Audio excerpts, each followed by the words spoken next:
Hello and welcome everyone. आज हम लोग register in series and parallel के बारे में देखेंगे जो क्लास 10th और 12th दोनों में यूज होता है, दोनों में हम लोग को पढ़ना है।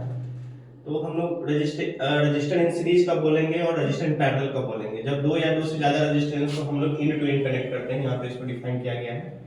जब दो या दो से ज्यादा रजिस्टर को हम लोग कनेक्ट करेंगे सीरीज में, means in two in add करेंगे। जैसे एक रजिस्टेंस का इंड दूसरे रजिस्टर के इंड से जुड़ा हुआ है, दूसरे का तीसरे से जुड़ा हुआ है, तो इस तरह के कनेक्शन को हम लोग बोलते हैं रेजिस्टेंस इन सीरीज। इस केस में जो टोटल पोटेंशियल डिफरेंस होता है वो V के बराबर होता है। यहाँ पे टोटल पोटेंशियल डिफरेंस वो हमारा V आएगा, और जो इंडिविजुअल हर एक रेजिस्टेंस का जो V होगा वो डिफरेंट होगा, इसलिए इसको V1 plus V2 plus V3 के फॉर्म में हम लोग लिखते हैं।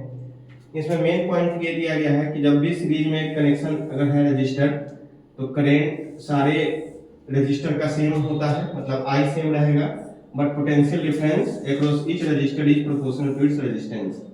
मीन पोटेंशियल डिफरेंस हर एक रजिस्टर का अलग अलग होता है। अब जैसे यहाँ पे हमको तीन रेजिस्टेंस दिया हुआ है R1 R2 R3, तो इनका पोटेंशियल डिफरेंस का जो सम होगा वो टोटल V के बराबर होगा। जैसे यहाँ पे लिखा हुआ है V1 = IR1, मतलब एक रजिस्टर का जो वोल्ट है वो V1 है, V1 IR1 के बराबर है, V2 IR2 के बराबर है, V3 IR3 के बराबर है। टोटल V देखेंगे V1 plus V2 plus V3 है, V = IR1 IR2 IR3, I common लेंगे तो हमारे पास ये बनेगा I is R1 plus R2 plus R3। और ये जो E है ये किसके बराबर होगा ओम्स लॉ से?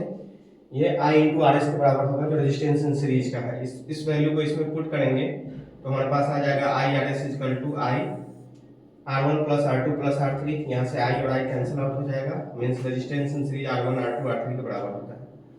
तो यहाँ पे डिफाइन किया गया है कि जब दो या दो से ज्यादा रजिस्टर को अगर हम कनेक्ट करेंगे तो इक्विवेलेंट रेजिस्टेंस जो आएगा वो सम ऑफ इंडिविजुअल रेजिस्टेंस के बराबर आएगा। वो इसमें प्रूफ होता है।